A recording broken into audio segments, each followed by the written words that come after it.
This is a Frank podcast.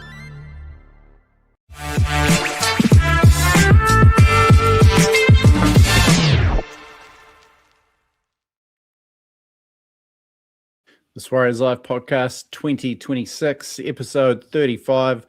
Will Evans, Brad Larking, and a very special long-awaited guest here, Honey Hireme-Smiler. We'll get to you in a second, Honey. So great to have you here. Brought to you by Kingz Container Crew, of course. Greatest container crew outfit on the planet throughout Australia and New Zealand. Go to kingscontainercrew.com for all your container packing and unpacking solutions. And hit the Work With Us tab to get a gig with those guys. Also, PlaceMakers. Experts in the trade since 1981. Best trade range in New Zealand. You know how can-do people, aren't they, Brad? They are. Daily I am in there, getting some nails, some screws. That's not everyone, though, is it? Who else we got? What's that? Oh, sorry, was that a throw to me? I missed the beat there. Smooth as. You had a little glitch at my end, and I didn't know what you had asked. I was trying to glide my way through it. But anyway, people have been asking about, what about the lower grades? What about the next-gen talent? What about the juniors? ComfortGlaze got sick of people asking, and they have jumped on board. So they are a proud sponsor of those, covering those teams. They're your double-glazing experts, based out of retrofitting into both aluminium and timber, and they're based out of Christchurch, Auckland, and Hamilton. And where do they head, Will, for a free quote? ComfortGlaze.co.nz, Brad, and select This Warriors Life in the How'd You Hear About Us section there, and you'll get a nice little discount. So thanks to the team at ComfortGlaze.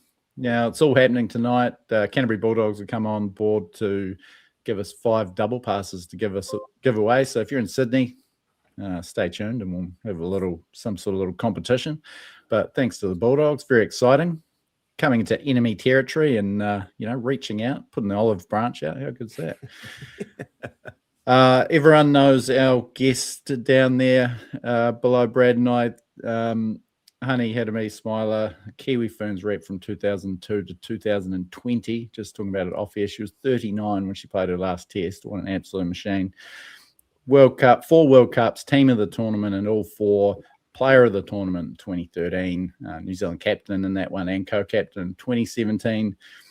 Those 4 World Cups is my favourite stat. 35 tries across those 4 World Cups, including a record 13 in 2017.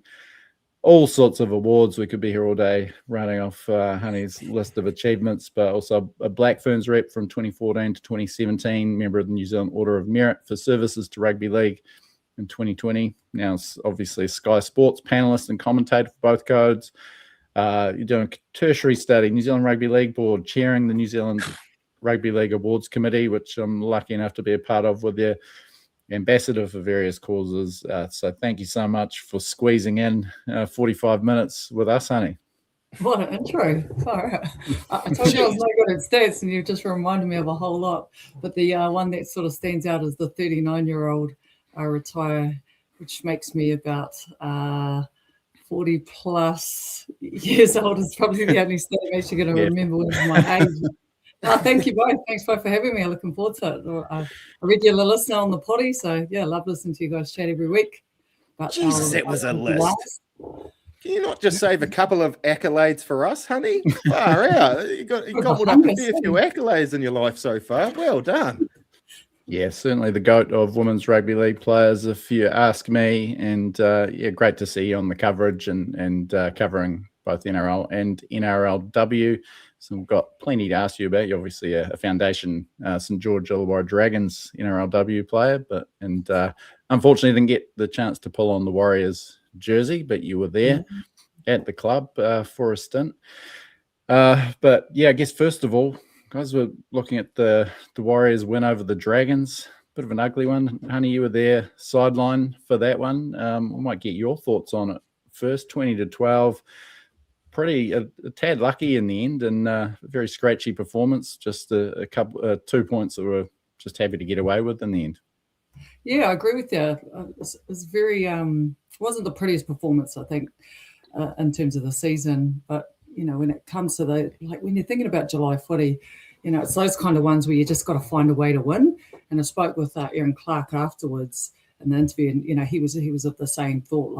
Ugly wins is actually the ones you just kind of grind out, and that's what it felt like, a real grind kind of a match. And and there was a lot of, I think, momentum swings throughout that match. And when you think back, we kind of, I think going into it, we maybe underestimated the Dragons quite a bit. But traveling all right. Yeah, they're actually been going all right. You just see they're placing on the table, so you think, oh yeah, this is the easy 2 points, but it was far from that. But I think the Warriors of late grinding out those kind of wins is really important for the team. Obviously on the back end of this competition, I didn't think at any time there was any panic set in, but the Dragons definitely came and challenged them. I think what impressed me the most was just our ability to close out the games. And I thought it was interesting that once the kind of weather packed into that, we kind of just went and took the points and started going to the kicking. I thought Chanel stepped up really well. I mean, there was some really good performers, but I was quite fixated on the work of the middles once again. Fish is just like, going from strength to strength this year. I mean, I thought last year he was solid, but we're seeing the best of what Fish offers, I think, this year, especially. And he's had a little stint off with his injury, but he's been immense. Aaron Clark, having the two Origin boys back as well. And I think that's where the damage was done. And I thought it was just a good balance across the thing. And then he had, the electric, magic of like the two wingers, Loffy and Dell out on the wings, just creating magic. I thought there was good consistency across the board. Yeah, it was. It did feel slightly fortunate in the end, and a couple of rough calls against the Dragons. The penalty that put us up by 6 was pretty soft. Obviously, the Setu no try. Dell's try was off a forward pass, but yeah, you just got to take those ones. The Dragons are pretty salty about it, and probably for good reason. But yeah, we'll take those. We've certainly been on the wrong end more than enough times. For me, what really stood out was that it was another dour Mount Smart game, and I know it's so awesome. The atmosphere there is incredible, but the games there tend towards being those sort of those kind of clunky, eyesore games, I guess. I mean, they're still absorbing, but not much free flowing footy. The attack again is for me, it's almost like the field seems narrow or something. We can't create space. Now, shoot that down for me, Honey, because you've played there. Played test footy a number of times there. What does it feel like playing at Mount Smart? Is it the same as any other ground? Is there anything to this? It just seems to be quite the trend. Yeah, I don't know. I really enjoy the field. I think I like the track on the field and the fact that there's plenty of space out there. It's just finding those opportunities and being able to take those opportunities. I think, more so that we're lacking, and just didn't quite feel like we were kind of pulling the trigger. I think we've got a couple of, when we're setting up some plays, there was just almost like lapses of concentration with the boys and not being able to sort of execute some of those. We're building pressure, and then just kind of let them off with, some of the silly errors. And then you kind of get a player like Loffy that just kind of out of nowhere steps up and pulls out, a try, and then that creates momentum. And then we take the foot off the throat and then pull out a really silly error. I think what was really concerning was, I think the 2 tries, I think it was Stewart and Gutho at the back. Yep. Those 2 tries went straight through the middle, and when you look at the defense and the way they were set up, like they were just over chasing, trying to cover an edge. They literally just went straight through the middle. I think Damien Cook set up one, and the one with Stewart right through the middle. I thought, like, those are really soft tries that we let in. That Stewart one was crazy. I'm stoked that we're at a stage as a club that we can have a piss poor performance, sort of like drawing a bit of negativity about it, but the Dragons play good. So we playing bad, we're still beating teams playing above their average sort of this year. I like that we can close out. There's still a gulf between us and the lower tier. There's definite improvement. Just taking 2 points, happily take 2 points after that effort in the weekend. Jesus, it was a painful watch. You were at the ground on the couch, honey. Holy roly, hey. We were just sitting there scratching our head. I was filthy. So, yeah. Oh, wow. Reset for this weekend. Like you said, wasn't anyone, no one had a bad game, eh? Really? Like it was just down. Yeah, I thought Adam the Dragons, like the Dragons, you know, they just seemed to have a bit of an edge about them. Like they were keen to try stuff, you know, and some of those calls, like to be fair, you know, we generally don't get the rub of the green, but this time we did. And I thought, you know, Damien Cook obviously blew up in the presser afterwards, and rightfully so. I thought young Setu's, that was a bit hard. He was pretty hard done by there. And then I think as a result, we scored in the corner straight after it. And so, again, it just goes back to those momentum swings. I think we scrambled well when we needed to, but, yeah, some of that. There's parts where our goal line defence really did, you know, stand up well, and then other parts where it's like some of those tries. Okay. Like where those tries, they didn't even seem to be threatening up until the point of the try. Hey, like especially that Stewart, what was that? He just strolled straight down Main Street. The second half they tightened up, and obviously there was almost the Setu try that was from an error and a breakaway. That was an unusual one. I haven't really seen the bunker step in to call back a held call when the referees said play on. That's what I really felt for the Dragons. It was borderline at best anyway. But, you know, if the referee had called it correctly, if it was held, then the Dragons probably score off their next play. So either way, they were dudded, I thought. And that one, you know, the Warriors are shot. I think they score on their next play if Setu stops and plays the ball. But, yeah, anyway, got to take those, you know, play the whistle and take those opportunities when they come. And Warriors certainly did that, closed it out. Now, I just want to build on, and you can take these stats and knock Monty Beetham's socks off, honey. So, you know, take some notes if you want. But building on what I was saying about Mount Smart there. So the Warriors are third in the NRL for line breaks with 6.1 per game. But at Mount Smart this year, only 4.7 line breaks per game. If that was their overall average, it'd be 12th in the competition.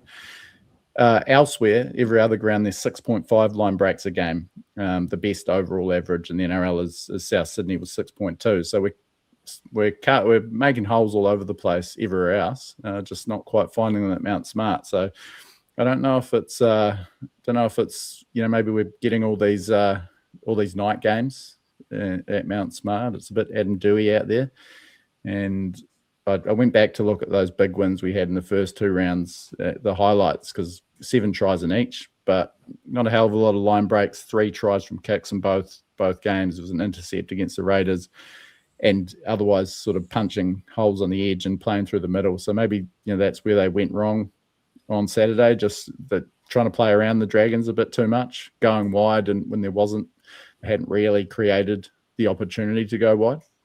Do you reckon they get excited at home and try a bit much and then end up?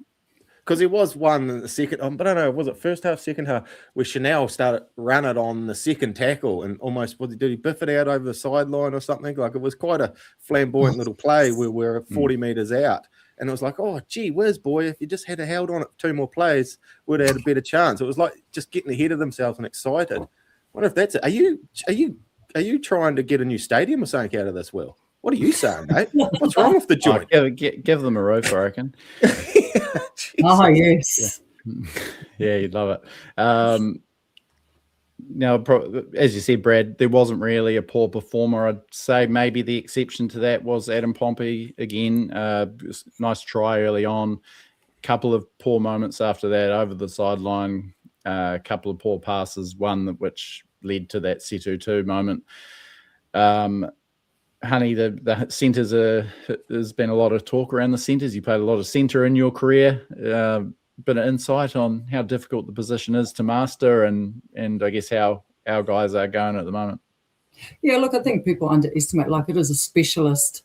It's a specialist position, centre, and you can't just shift anyone in there. I'm really liking Ali Leotao's game at the moment. You can see he's just going from growth to growth each week. He's still got the odd error in them, but like it's a position where, you know, it takes a split second to make the wrong decision and you're out on your feet sort of thing, especially in that defensive line, and being able to make the right call, whether you're going your inside or your outside shoulder, and ensuring that you got the right numbers, and then having to make those tackles when you're out on a fringe and you've got people coming at you at speed and pace. So, I think with Wets, like he's an experienced footy player.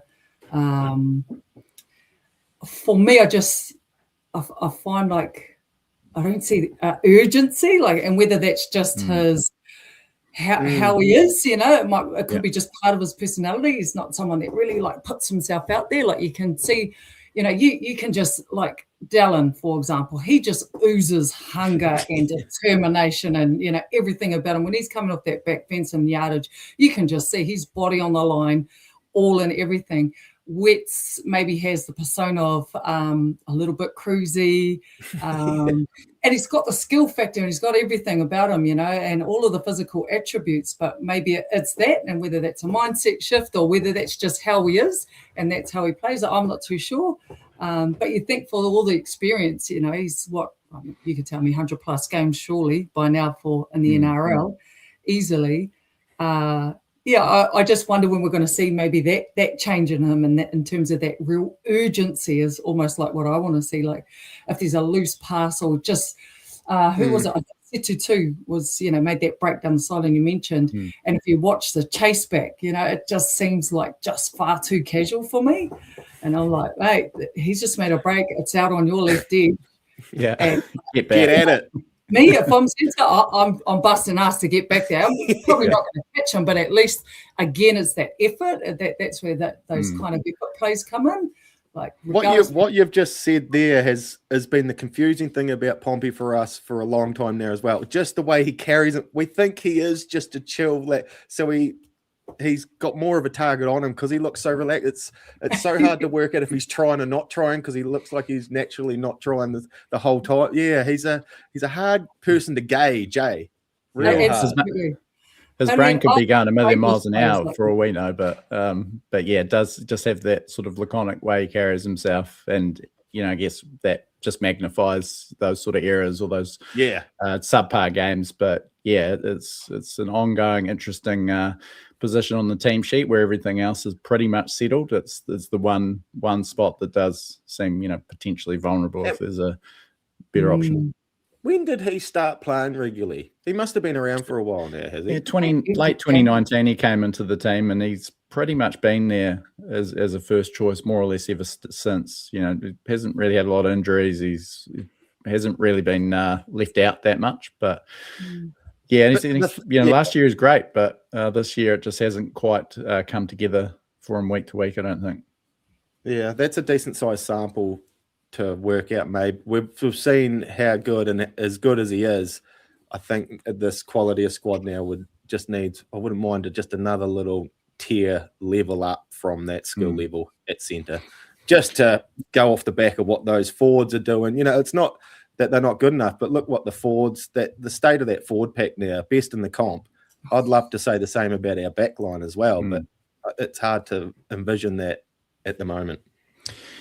Now, there was a news report last night with Joey Manu over in Papua New Guinea. The reporters were saying that the Warriors had a nudge at him to get him here before June 30, that French rugby union off season. So that suggests obviously that obviously that was on the back of the Roger injury as well, but suggests that they weren't quite happy with their centre stocks to make a run at this premiership. That French season starts in early September, so I'm not quite sure how it would have worked anyway.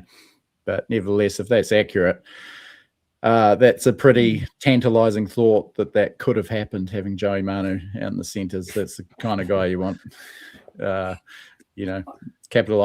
on such a strong middle contingent. But what if Rocco comes back from the hamstring, though? Then all of a sudden, Joey going to play New South Wales Cup? Really? Perhaps.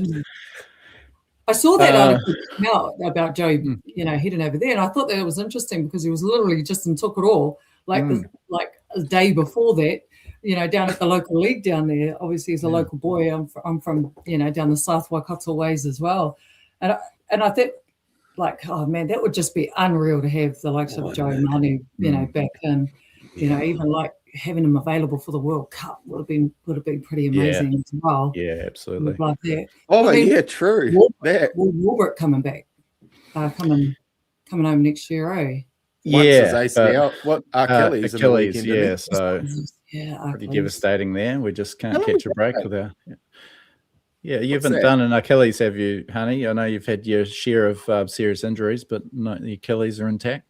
I think it's like 9 months. If it's a straight snap, it's like 9 months. 9 months.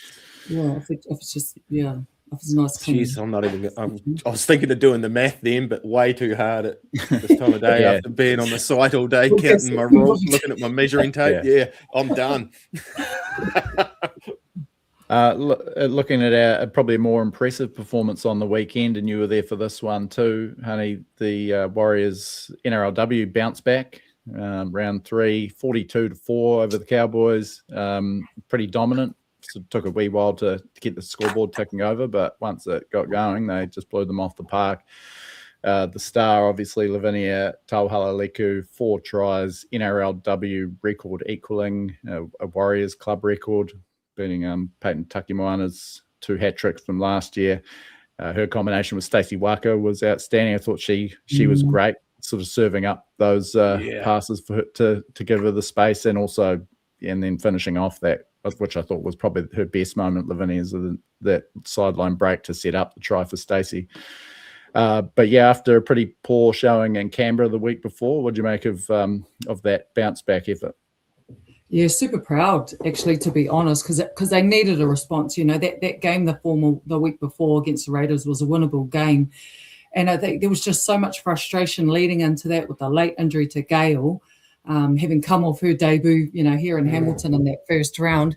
And she had played so well, and she was kind of the key orchestrator to pulling that first round win together for them, and then to lose her sort of last minute with that injury. And it just they were just a little bit out in tatters. And leading into that, you know, there was obviously the late change for Emanita to go into the halves, and then before kickoff, they then made another change and Uppy had done some reps actually at training in the halves just in case. And then so they went with that change, and just speaking with the players, they were like, oh, you know, they had no confidence about it, you know, although Uppy had said, yep, sweet, okay, I'll step up and do it. It just, I think the general sense was after they reflected on that game against the Raiders that there wasn't the confidence era wasn't there.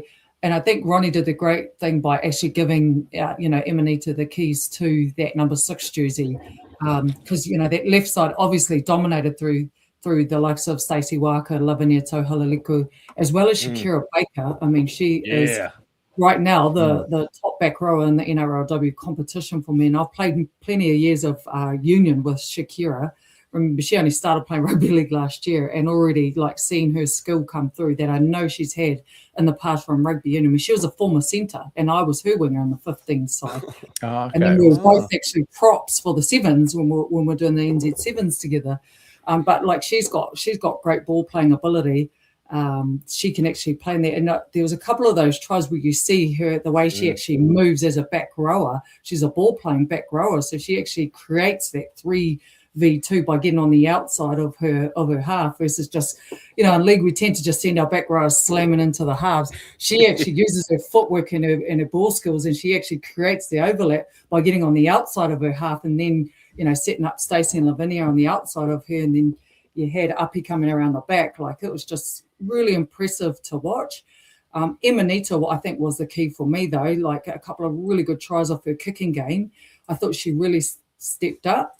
On the other side of the thing, they just took a little bit. They were really clunky on Patricia Maliapo's side. They were quite clunky, and it just felt like they weren't quite gelling between, you know, there was sort of Patricia out on that, and every time sort of Uppy sort of tried to chime in on the line, it's like they didn't quite get that combination sort of late into that second half. They sort of started to click off, and I think Ocean Tiani went over for the only slot try on the right side. Otherwise, it was like 6 on the left and a couple through the middle. So, yeah, Emanita was a standout for me, but that middles, like Maya Hill-Moana came out, she had something to prove, you know. Obviously, she got stood down after the first game, and, you know, she's faced a lot of adversity this year, having come back. She stood down all of last year, having just had her baby, and now I thought she was absolutely dominant through the middle, young Ashley Matapo just banging down the front row. And I thought that's the style that they've got to play, because that's absolutely what they're good at. And I don't think in any tackle did they get them on that first contact. The amount of post-contact meters that those forwards are generating, like they are so hard to stop. And then you get Harata Butler coming off from the bench. She's awesome, mate. Oh my God. Yeah, she's There's lunatic. not one tackle where they are stopping her on that initial contact. I'm just like, And it's funny, you just don't want to run at you. Canberra, sorry, you didn't see any of that DNA of the Women's Warriors team, did you? Like, it was quite a real flat. Although that Canberra game, it's sort of one of my favourite Warriors moments of the year was Ocean Tierney getting her first try. And she was back weight to receive the kickoff. And they're in a well-beaten team at this stage, but she just couldn't hold. She was trying to hold the smile in because she didn't want to look happy in such a dire state of the scoreboard. But the little girl, the little chick, she was so proud of herself. It's one of the rarest bits of footage I've seen this year during Warriors games, I reckon, that Oshie. And I was sort of watching that game last weekend, just hoping the ball would go her way, but it just didn't happen for her. That Butler, though, just breaking the line and getting that pass in behind the defensive line to them outside. They're already moving so far forwards with what she's done inside them. Yeah. That was epic in the weekend. Way better. That was the game of the weekend out of all the grades. 100%. Yeah, they certainly found the space at Mount Smart. So Gail, obviously outstanding on club debut, and we saw what she did with the Broncos last year. Mele Hufanga yet to play a game for the Warriors, but geez, that is an absolutely mouth-watering prospect. I think I'm not sure what the injury was. Was it a calf or something? She's a few weeks away, a couple of weeks. We might see in a few minutes, actually, a couple of surprises. Hopefully, when these team lists come out, we might see a bit of early return for both those players that you just mentioned. How good would that be? I think we're going to get with Gail and Mele, they're sort of chomping at the bit now, and they're pretty ready. I think Ronnie just kind of wanted to give them an extra week, so awesome. Hopefully their names pop up in the next few minutes, because cool. They're just going to be devastating. So I'm really interested to see the selections for this team. It's a great problem to have for Ronnie, because who have they got this week? They play the Titans. The Eels. Eels, sorry, Eels over there.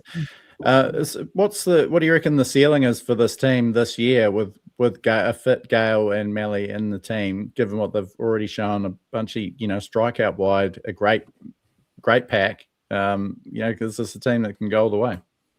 Yeah, look, I think first and foremost, they've got to stay healthy. If you've got all players available, they make it through, to the top four, without a doubt, with the amount of talent and balance that they've got across the board. Like, I love that they've got such, I think that they're the best recruited team of 2026 right now, with the experience that Ronnie's brought in, as well as these development players. There's that young Onesimo, Bella. Oh, sorry, I should know her name. It's on my call sheet. Christabel, that's it. Oh, she's so impressive. Like, she is just an absolute workhorse, and like she and Ocean both came on training contracts. Already they're getting some reps under their belt. They're already debuted, with no intentions to having come on training contracts. But they've had to obviously dig already into their squad. And she's just been outstanding. And that's kind of the difference with their pack. Like, they've got those ones that can just ram it, those big rampaging runs through the middle. But then you've got the real work ethic of the likes of that young Christabel, Ashley Matapo's quite agile, Mairere Puketapu, Shakira Baker. So they've got really good back rowers to sort of soak up some of those defensive sets, I think, more importantly for them. Excuse my ignorance. What are the girls that are on the fringes and that? If they're not playing in the weekends, there's obviously a squad. What do they go? Is there a competition where they go play in the weekend if they're in the wider squad?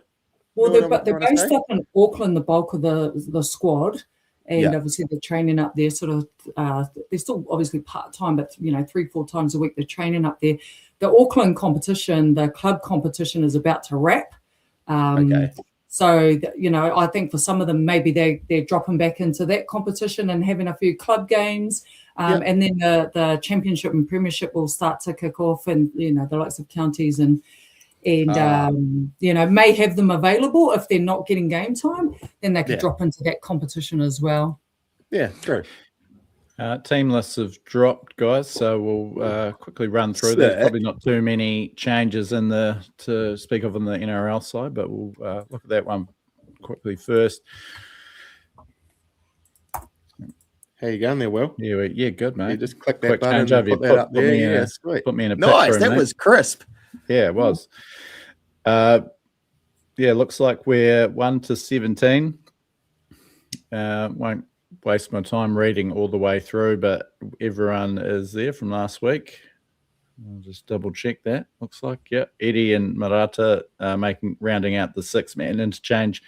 It reserves Chance, Luke Metcalf, Rocco Berry. Interesting inclusion there. But yeah, as we see, very short paragraph there for the Warriors. No changes, and I'd say that that's the way that we run out against the Bulldogs. A bit more interest around the Bulldogs team. Stephen Crichton back. I thought they might keep Sean O'Sullivan there. He was Sean O'Sullivan, who has a former Warrior who has dudded the Warriors playing for the Dolphins, goal point field goal. He was great last week in that win over the Tigers. So part of me is a little bit relieved to see him out of the halves there. He's sort of freed up Galvin a bit to play more like a 5'8". So Crichton and Galvin will team up in the halves. Burton's still out in the centres with Tuala. And Viliami Kikau, you see Brad, I didn't catch too much of their game, but they looked a lot better with Kikau back in the side. He'll start. It was his first game back from injury. Kikau will start this week. So, they're suddenly looking a bit more dangerous again, the Bulldogs. How do you see this one? What side does Kikau play? Is it Crichton or is he with Galvin? I'd say I think he's on Crichton's side. Awesome. Sure that's great news going into the weekend. It's going to be awesome thinking about this for 4 days. What do you reckon, Honey? Have we got their measure? I know that the Bulldogs have been very up and down. The Warriors, playing a better footy over in Australia, I would argue. Could be something of a dewy night over at a core stadium there.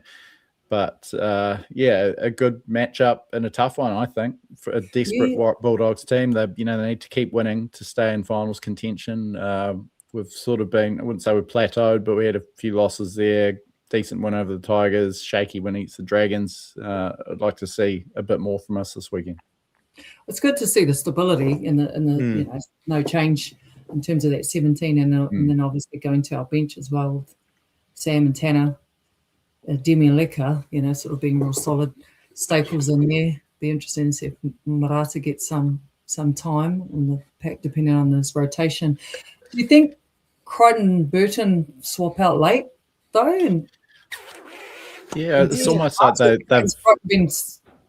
How many times has he played alongside Lockie in the halves? Yeah, he went well for a couple of games there, and then had that bizarre sort of injury, so being only missing the one game. They did look better than they did with Burton and Galvin in the halves. They're one of the poorest attacking units in the competition prior to that change, and it sort of sparked them a little bit. Then they had that terrible loss against the Raiders, and then last week turned it around with O'Sullivan in the halves. They can't quite get the balance right there, the Bulldogs, but they seem to have given up on Burton as a 5'8" this year, particularly when he's paired with, a guy that's not a traditional halfback. So, I don't know if we'll see them swap at any stage, versatile players, but hopefully our sort of more specialised key position players might give us a slight advantage there. I reckon we'll see more out of Catewell and Barnett second week in a row, being back in the team this week. I'm just looking at names across, sort of lining each other up there. I'm pretty confident. Crichton hasn't been the Crichton of part. Like, he hasn't been great. Like, not like he has been in previous seasons, like untouchable. He's been pretty stop-starty this year. Burton's starting to fade a little bit. Galvin, I don't know. Our forward pack's still going to kill him. Our bench is going to kill him. That's just what happens out the back, I suppose. Yeah, it's a good one. It doesn't feel like a second versus 12th or where the Bulldogs are sitting. No, it feels more like a coin flip game. particularly because there's so much for them to play for at home. Really looking forward to this one. Now, I'm conscious of the time. We don't have Honey for too much longer, so I'm going to go to the NRLW team lists because it sounds like we might have a bit more to get excited about changes-wise. And rolling through, what have we got here? So, interesting. Api Nichols at fullback, Peyton Takimoana returns on one wing, Tasha Ikanasia and Stacey Walker in the centres, Ocean Tierney, Emanita Paki and Patricia Malipo in the halves. So no Gale, no Melly, although the reserves look like they might have a bit more in store for us. Forwards, Maihil Moana, Jasmine Hurawai, Matanoia Fitalanga, Christabel Onasimo, Shakira Baker, and Kaya Atai running out the forwards. And that interchange of Capri, Paco, Harata Butler, Ivana Lauatiti, and Anita Norsala. But here we go, the exciting stuff in the reserves. Ashley Matapo, Malihu Fanga, Gail Broughton, Natalia Hickling, and Mairiri Apukatapu. So potential, some late changes. You wouldn't think they get named for nothing, Honey? Yeah, I think we'll see some late changes.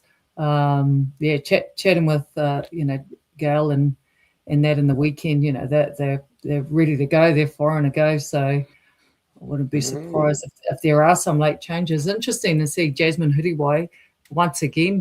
This is only a third game of rugby league, first and foremost. And she looks great. I'm a big fan. Number 9. Yeah, she's been really good. She just changes the tempo of the game. Really good, with ball in hand and an option to run first. I like that about her. She creates that real good momentum for those forwards.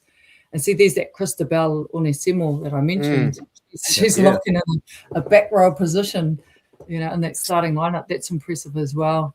I think Ivana Lauatiti and Harata Butler are best used off the bench. That's kind of where they offer the most impact. And Anita Nuasala, she's pretty devastating too. I wonder if she changes, and she's quite a good starter in that front row, a real leader up the front there. I mean, she's won a couple of premierships with the Broncos and that. I hope Melly plays this weekend. Our whole family loves that chick. We can't wait for her to hit the field. My boys were so disappointed when she wasn't running out those first couple of games. What's Liberty up to? Did she pick up an injury last weekend on the wing? Yeah, a bit rough. 4 tries and an assist, and not in there, but can't be better. topped on 4. Go play lower grades and think about what you've done. She must be ahead of Ocean in the pecking order, you would have thought. Absolutely. Do they not have the little blurb down underneath in the women's? What have we got? Yeah, actually. It hasn't said anything about an injury, just that Peyton's coming back in from a shoulder injury for her. So, we'll see how that goes. Now, the Eels 0-3 and a few heavy losses, so this should be a fairly straightforward win for us, you would hope. Particularly if Broughton and Hufanga come back in. They've got some quality players. Abby Church is great at fullback, but maybe not quite boasting the same kind of quality throughout the lineup.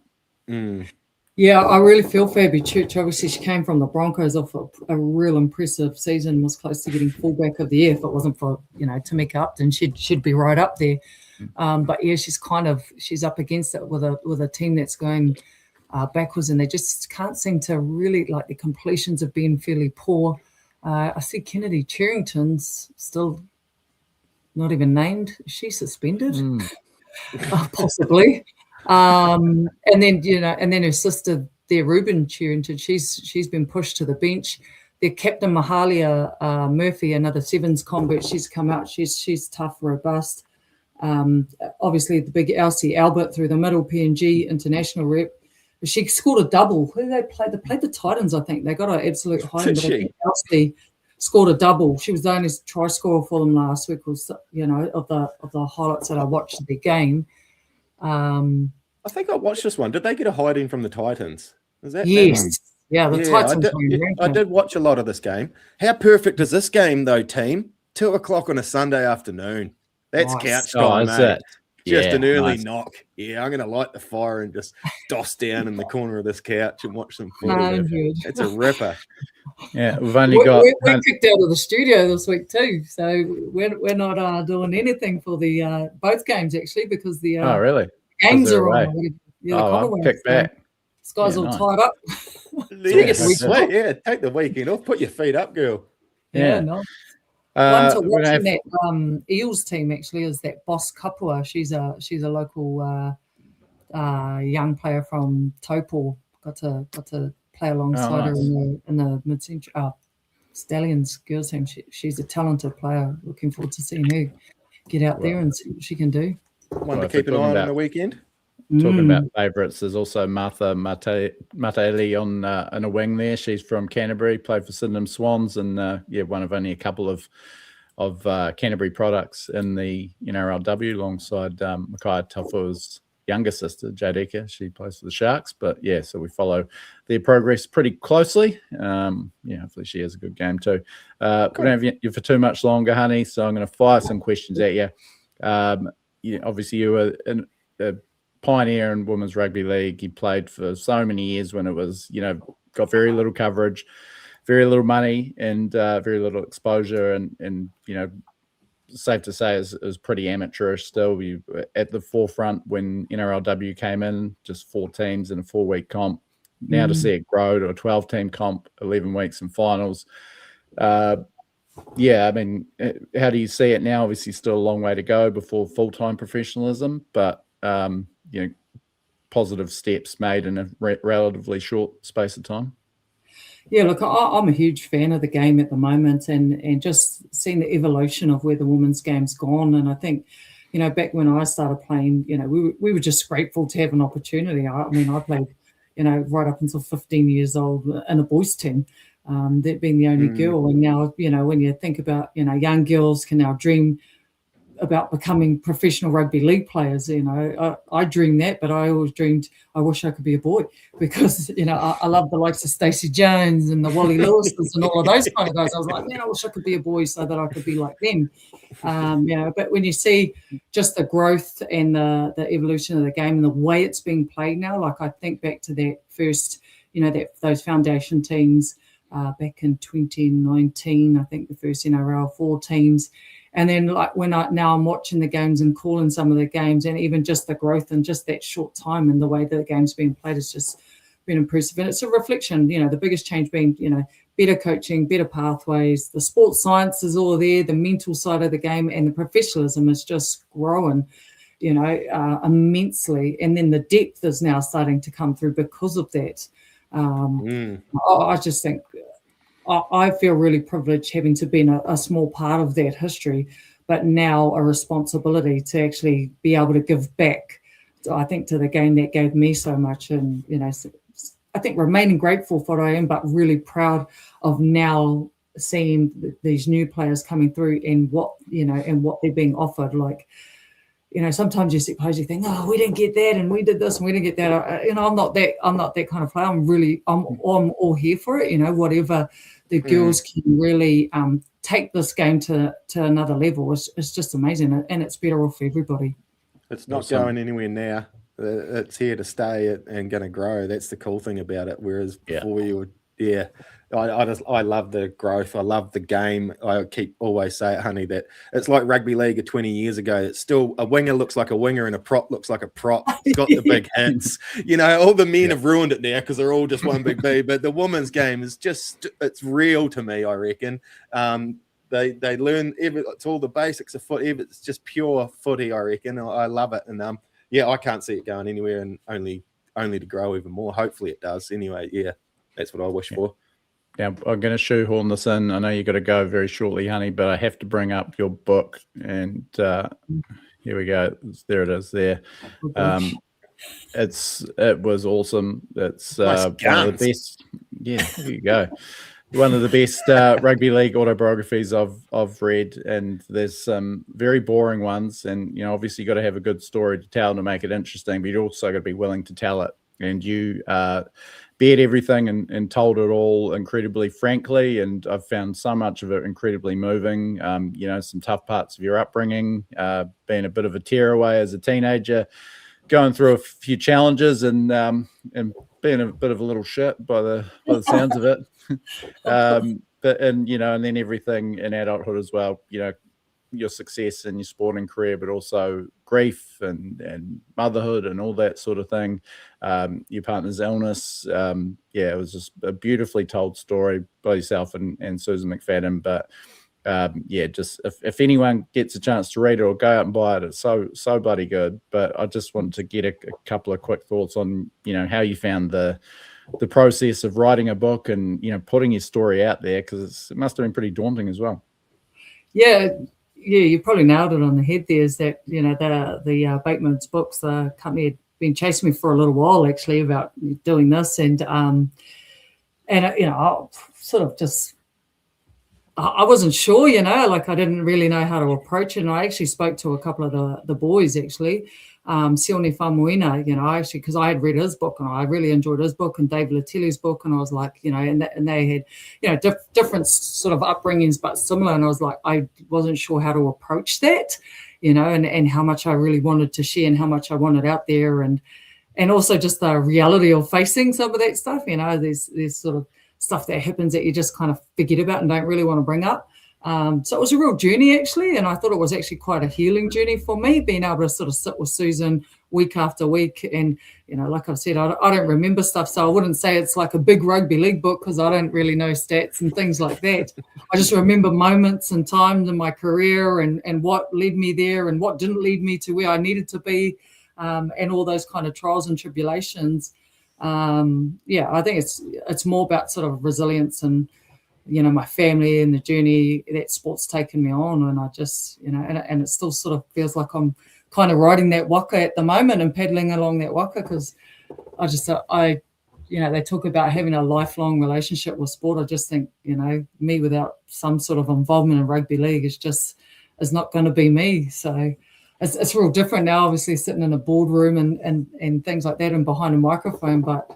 And I never really envisioned that even behind, you know, doing some of this commentary stuff. I mean, that kind of just came as a bit of a surprise to me. I didn't go to broadcasting school or journalist school, and I'm still terrible at asking players questions and remembering the score at the end of the game that I've just commentated and stuff like that. But it's been cool. Like, it's just a cool journey. And I think all I really wanted from it is just for people to see, like, you know, that it's never just a straight road, and, you know, you got to work real hard for stuff. And like, you just learn from your failures, and I made 1,000 of them. It's probably 1,000,000, to be honest. You must know a lot then. Yeah. And you know, and still doing them now. So no, it's cool. I'm pretty proud of it. But yeah, right. Oh, it should be. It's a fantastic read. Can't recommend it enough. It's, yeah, up there with Andrew Johns as Ian Roberts as one of the best league autobiographies I've read. So yeah, definitely get your mitts on it if you can. Yes. Now, honey, I'm not trying to kick you off, but you've got somewhere to be? Should we say see you later? Yeah. So Yeah. Okay then, if we can, if you'll indulge us for another second, we've got our PlaceMakers Warriors Legend of the Week. They sponsor this segment, the great people at PlaceMakers. So I wanted to bring up a very long-term teammate of yours for this one, and Warrior, NRLW Warrior #1, Laura Mariu. Nice. Now, the inaugural captain, she was a fantastic player for so long. 2000 Kiwi Ferns since 2000 in the halves and the teams that won the 2000 and 2008 World Cups. She played lock in the 2017 World Cup final, and still at the age of 38, I think she was, captaining the Warriors in their historic entry into the NRLW, playing in the halves. I'll let you take it away. What made Laura such a wonderful ambassador and such a great player for the game? Yeah, look, I think back when I first met Laura, and I was on my debut for the Kiwi Ferns, and Laura's about, I think, maybe only a year older than me, and she'd already been selected in the Kiwi Ferns for, a couple of years prior to that, probably one of the youngest to be selected in the Kiwi Ferns. She was quite young. at the time, and she was playing in the halves then, and you know, she's quite an introvert, you know, really quiet, and for someone that plays in the halves, you know, like it's like her whole demeanor would change when she get on the field, like she just took control, but in a passive way, like she wasn't sort of your overbearing half that, you know, sort of tried to tell you what to do, but like she just absolutely set the standard in terms of rugby league. So much natural talent and ability. She was just unreal, and she went through, you know, throughout her career, went through so much adversity, multiple injuries and things like this, and yet she just came back tougher every single time. And for me, she's like just one of the absolute goats. I mean, she's just one of those players that worked absolutely hard for everything. You know, she wasn't like your biggest flashy player, but her skill set was, you know, unreal. For me, I think her biggest attribute was just her footy IQ, her vision and decision making. You know, I'm just this like little, I was going to say a little dumb centre running around. It was players like Laura that would say, run there, you know, and then so I'll just run there, you know, I just did what I was told. But it's like, you know, it was like she just had so much time on her hands when she was ball playing and, you know, organising us all, and she just made everybody look good around her. The ultimate professional was always going to like go into some sort of leadership captaincy role, and she was a captain of so many teams. I think what I loved most about her was how selfless she was right throughout her career, both on and off the field, a real team first player and everything that she did. But yeah, just her calming nature, you know, just it helped settle young, you know, players like me who was very new on debut. She helped settle you, you know. She's just like, it's all good, you know. Nothing was ever too much for her, and she gave you time as well. Gave you time, I can't speak highly enough of a player like Laura. And if you Google her and check out her highlights, one of the absolute biggest hitters in women's rugby league ever. Oh, really? There's this wicked YouTube thing on her. I think it was the Nines, and she is absolutely flattening all the Jillaroos players. That's why I loved her as my half, because I was a terrible defender, and she just absolutely like set people on their ass. Like she had concrete shoulders. That's what she was most known for, was her concrete shoulders was like unreal. Will was just saying to me yesterday how those NRL Nines women's is when they sort of introduce themselves to the wider league community, or Will? Is that what you're saying? Because you finally got, like, you know, we didn't really get to see too many Kiwi Ferns tests on TV, and then, you know, you had those couple of series, 3-match series, and they were the best games of the whole Nines weekends. As you said, massive hits, Fotomoala, Federica, awesome. Just absolutely ironing out Sammy Bremner. It was such good footy. And yeah, for me, I don't know if it was just coincidence, though, you know, the NRLW was always going to take off, but it seemed that you know, you finally got a platform when everyone was watching, and everyone realised how good women's footy was. Yeah, 100%. Now, we don't want you to be late because you're hanging out with the clowns from This Warrior's Life, honey. So we'll let you go and do what you need to do. But thank you so much for joining us. As I said, you're a long way to guest, and it's been even better than I had imagined. So thank you so much. You have to come back because we've got 1,000 other questions for you at some stage. Yeah, awesome. Thank you, honey. Keep paddling that walker. Keep paddling that walker, girl. All right. Awesome. Thanks, honey. See you later. And you're here. Yeah, I forgot about you, Brad. Yeah, that's right. How good was that? She's a breath of fresh air, isn't she? Yeah, I know. That was enjoyable. Yeah. So it's so good, such a legend and a wonderful person, and great analyst as well. So hopefully she'll grace us with her presence again. Got a bit to get through, Brad. How much? What have we still got on the show tonight, Will? Well, first of all, ticket giveaway. So, how are we doing this? Yeah, well, so we got 5 double passes, courtesy of the Bulldogs. Thank you to the Canterbury Bankstown Bulldogs for reaching out and giving us these passes to give away. If you're in Sydney, are they trying to snatch us? Are they trying to get us for a podcast? I don't know. Is this just buttering us up to switch our allegiance? Yeah, we'll take their tickets and give it to some honest Wars fans, though, won't we? Yeah, so there's 5 double passes. You're sitting in the Warriors section. I imagine that's with the Warrior Nation crew, so you're guaranteed a good time.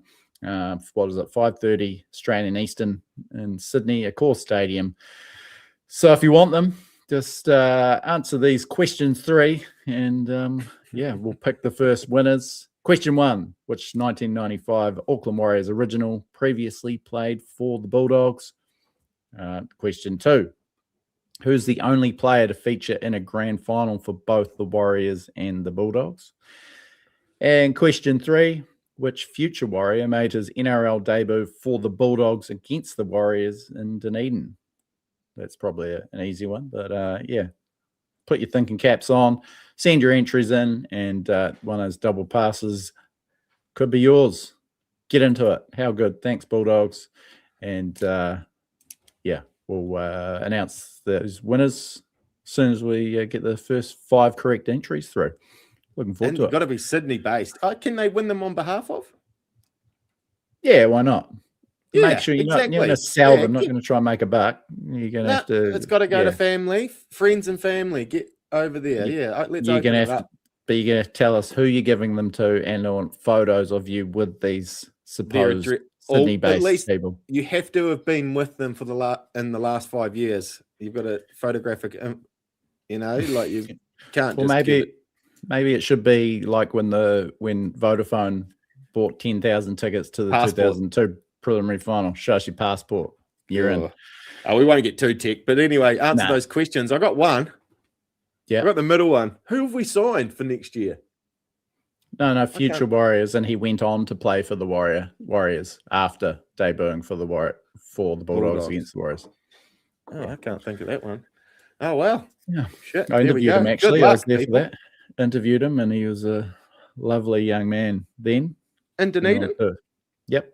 Had a good career with the Warriors. It was a loss to the Warriors, wasn't it? The Warriors lost. Yeah. Dismal game. Dog shit. Yeah. So quite topical, that one. You should get that fairly easily. Yeah. What else we got? Oh, Brad, we got the no ugly salty moment of the week. And Simon, he just missed out a couple of weeks ago with a very good entry, but he's back and he has collected the no ugly. He got himself one. And a boy, Si. Yeah, good on you, mate. Happy for you, bud. Now, No Ugly makes scientifically formulated functional beverages, and No Ugly Salty is a replenishing isotonic hydration drink. Electrolytes and minerals up the wazoo. You've been pounding them on screen, Brad. You're so hydrated. On set, yeah. What did you say last week? Nothing hydrates you faster? Nothing does hydrate you quicker than a no ugly salty. Jesus, it's instant. Like you can almost see the wrinkles disappearing out of your face. Yeah. So Si has got a whole case of them, 12 500ml cans. Yeah, how bloody good is that? Do they all come at once, or is it over 12 months?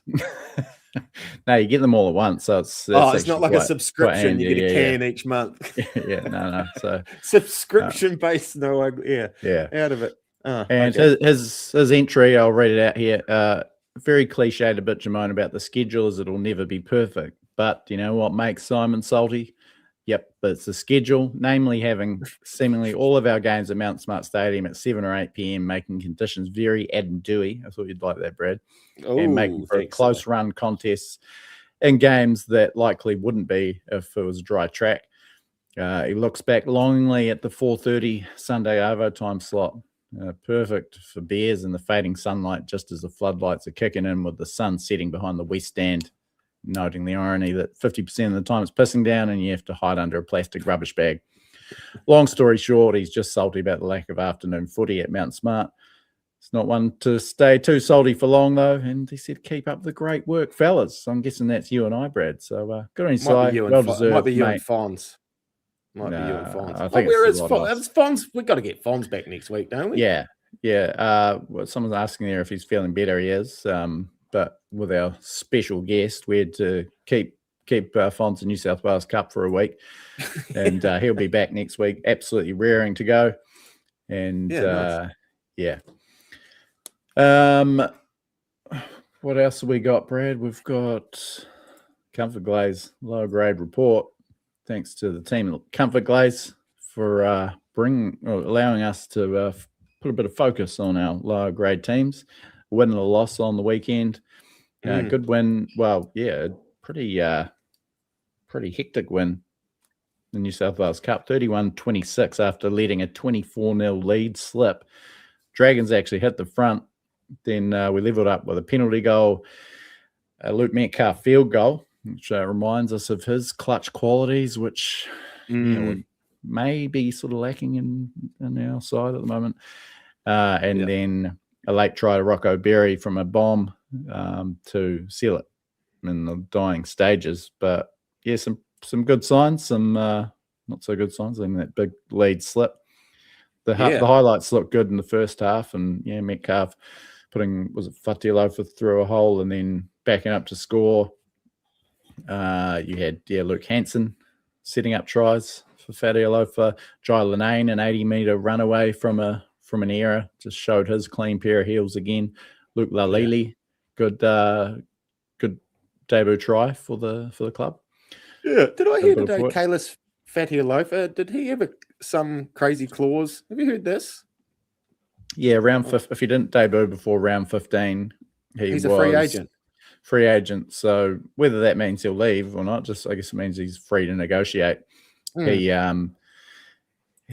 was on the bench for that game, the same game that Makai Tafua debuted in, but that injury to Loffy meant that Chans went in and Fatialofa missed his debut, unfortunately, and now free agent. So unfortunate.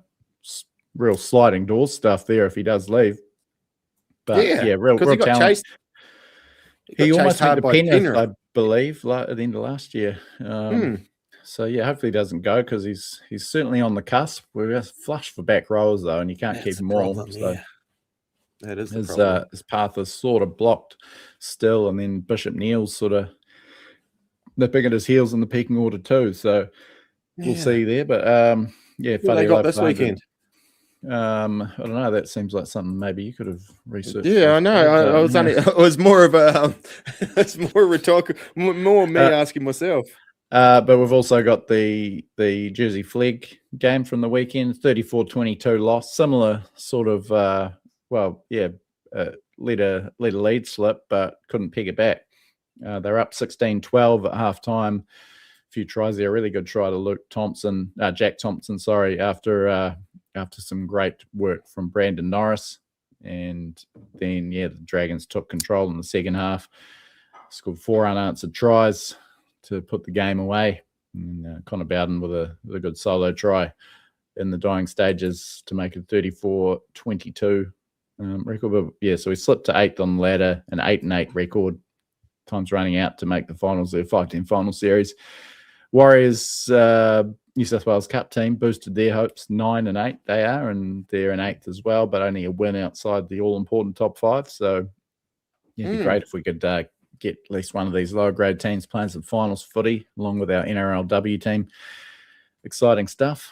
It would be. But New South Wales Cup are playing the game prior to the NRL game. They've got the Bulldogs, 5th place Bulldogs this weekend. Oh, nice. Okay. 3:15 by the look That's of it.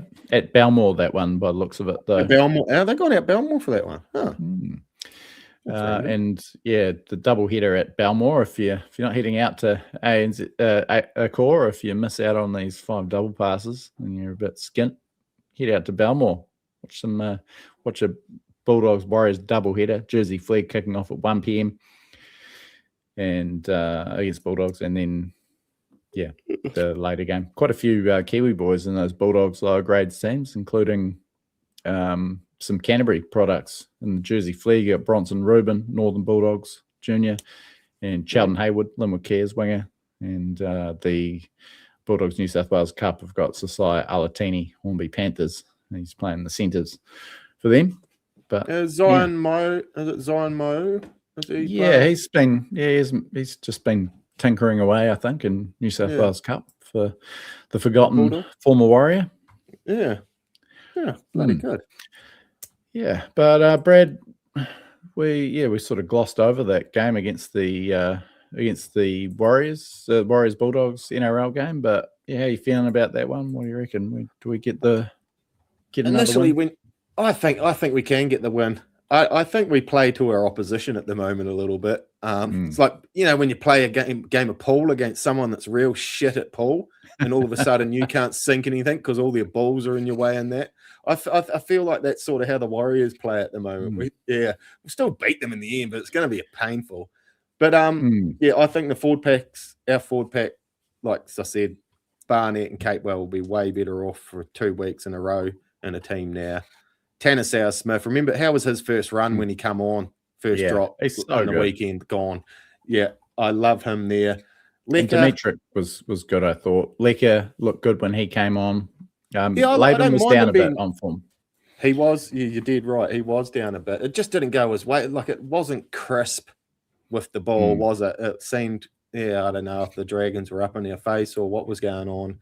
But I'm confident. I'm gonna say Warriors 32-10. Oh shit! I'd love that. I think we'll enjoy the. I haven't done a weather report. I was so excited about having Honey on the show. I've got it. I've got it sitting here, Brad. 18 degrees, 18 degrees and sunny, and we've got that twilight kickoff there, 5:30. So it should be ideal conditions for a bit more free flowing Warriors footy. Let them open their shoulders a bit and dominate through the middle. $1.50 favourites we are.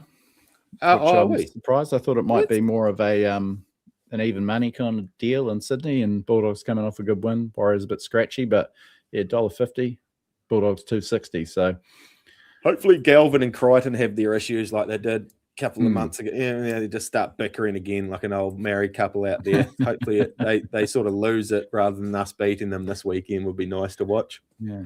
Our NRLW team is $1.20 favourites to account for Parramatta, so like that. But Parramatta were pretty average last weekend. Elsie and that fullback was sort of the only one showing anything. Oh, there was a couple others, but they look like they're going to struggle. Gale and Mally can come back. It could be a real bloodbath.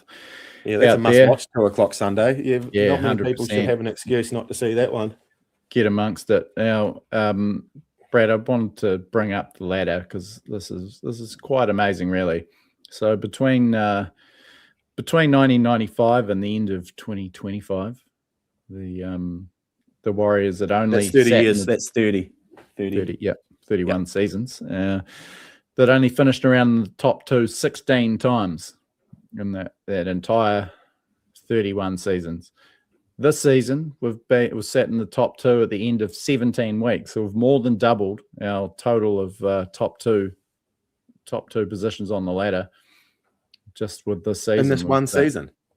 Yeah, so 17 of the 20 weeks we've sat first or second. The previous record for the most weeks inside the top 2 was 6 in 2018. So we've absolutely blown that out of the water.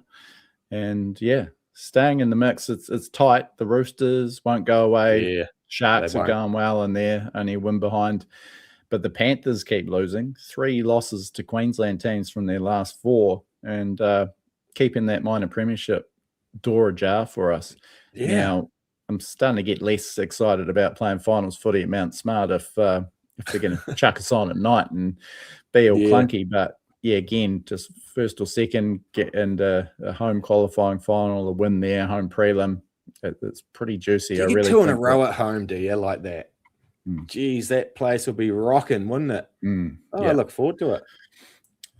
Infamous Rizza, I'll answer this because he's asked, but preferred name for a proposed South Island team. Don't say Orcas. Not the Orcas. That's Wellington. So it's tough. We were talking about this off air, Brad. It's very. I'm going 03s. 03s. Honestly, I can't. I've thought about it, and I just can't come up with anything. I really think they should have a name the team comp. That's how the Warriors got their name. And did they? Yeah. Who was the dude that won the comp? I don't know, but it was the overwhelming choice was Warriors. So, I don't know what I don't know. I keep talking. I like the old West Coast Chargers. I wouldn't mind Chargers, but it's been done.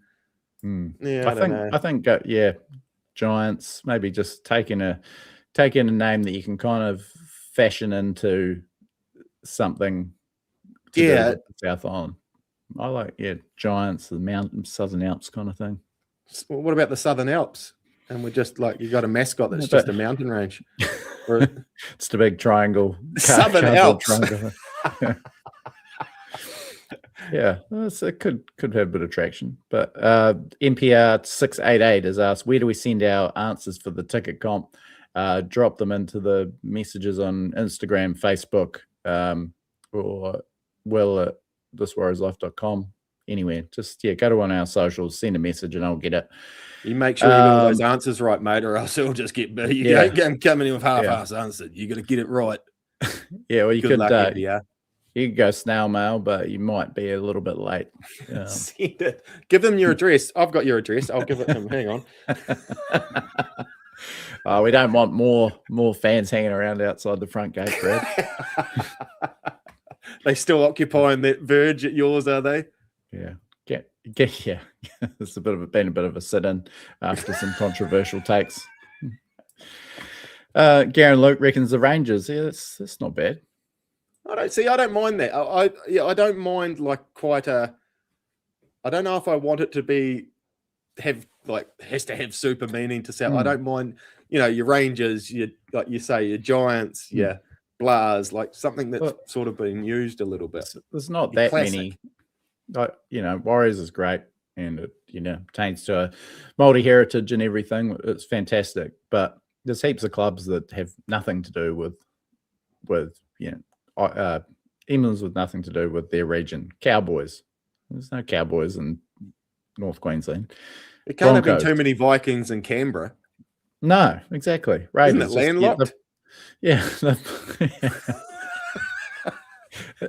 Just in their Viking ship paddling around a man-made lake. So I don't know. Biff some more out there. I don't see Rangers. That hits. That sort of hits where I'm thinking. Sort of. Helicopters. Southern helicopters. No. Southern Barstool lamp. Sweet. Playing wow. Nice play. I think I'm just. I think I've got through everything. It's tough those ones with the fantastic guests to get through our admin, but I think that'll just about do us. Yeah, I need to use a little men's room. That no uglies rapidly hydrated me. Yeah, exactly. Double-edged sword, isn't it? Back teeth floating, mate. Yeah. If you haven't checked out our interview with Lance O'Hire from Friday, go and check that out. Another fabulous guest, and Lance is keen to come back for some more. I've actually got him locked in for a Friday morning preview ahead of that massive Broncos game on the weekend of August 15th. So, jot that down in your calendar. But go and check out our hour long with him. He was a great guest. Hour and a half it actually was, Brad. Yeah, it really was. Chewed his ear off. Thanks to Honey. What a fabulous guest she was. Hopefully she'll come back because, loved her insights and just the enthusiasm she talks about the women's game with, especially, and her insights into that team, especially as this team builds towards potentially contending for a premiership. It'd be great to have her back and ride that wave. She's going to have the good oil about the woman. Like she knew. Yeah, I know. She had it. There was something brewing in that. She's going to keep slipping that out on the show. Great stuff. Kingz Container Crew, of course. PlaceMakers, ComfortGlaze, No Ugly. Get your No Ugly salty entries in this week, and could be you featured next week, and then getting your big case of No Ugly in the mail. So remember, that's a case, not 12 over 12 months. One case and one parcel. Yep. So don't drink them all at once. You're not getting any more next month. Also, it could be overhydrated. And get those entries in for your double passes to the Warriors Bulldogs this week. Thanks again to the Bulldogs for that one. Those questions again. 95 Auckland Warriors original that previously played for the Bulldogs. Who was it? who was the only player to feature in a grand final for both the Warriors and the Bulldogs, and which futures in consecutive years. Do you know what? We're at the end of the show. Just give them the answers now, and if you're stuck around this long, thanks. There's the answers into the comp. All right, yeah. There's not that many of you here, so yeah. Okay. Who was it? Who was 95? Gavin Hill, rugby union convert. Cool. Yeah, he was actually the first Warriors signing ever. Huh. He switched codes. It's a bit of a sensation. Eat that, Papua New Guinea hunters. Eat that.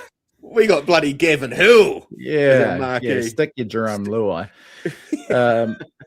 So he rugby union convert, Wellington flanker, and then he was a really good convert for the Bulldogs. Got into the Kiwis team almost immediately. Goal kicker too, rare goal kicking forward. Took 94 off the premiership after signing for the Warriors. Played for Waikato, I think, in the Lion Red Cup, and then he didn't play that much. 95, 96 for the Warriors, but wasn't in first grade all that much. Played in their first game. Brad, the player to feature in a grand final for both clubs. I got this. Steve Price, is it? Oh my God, no way.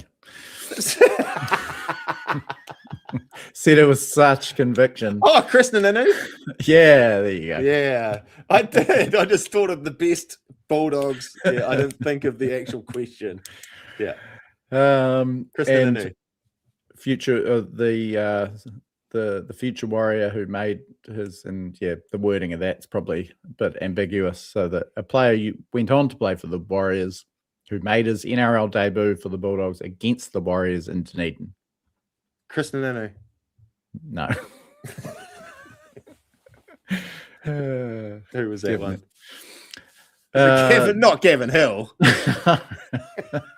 Go on, it was 2017 in Dunedin. Okay. 2017 in Dunedin. He's in the news today. He's in the news today. Is he? Because he's hanging up the boots. Oh, I see. Marcelo Montoya. Yeah. Oh, okay. Shout out. Yeah, so there's your entries. Send them in if you're still with us and want those tickets. Shout out to Marcelo as well. He had his ups and downs as far as fairly impatient fans like you and I, Brad, but a very solid Warriors player, 82 games, 30 tries, played every game in that 2023 season. I think that's probably the best of his career. And I think he got 11 tries that year. Loved his energy. When he was on, he was great. And, ran with such vigor. The move back to the Bulldogs didn't really go to plan. Injuries and poor form, but good career. Yeah, it was. And a good bloke. Good luck. So moving into an off-field role with the Bulldogs, and I'm sure he'll do very well. Just a very personable chat. Yeah, so that'll do us, Brad. What do you reckon? Yeah, time to shut the lights off, mate. Righto. Thanks for sticking around for this long, or if you're listening later on. But check out thiswarriorslife.com for the content later this week. Might get a Friday beers, an overdue Friday beers at our paid subscribers this week. So look out for that. And until then, Brad, look after yourselves and each other.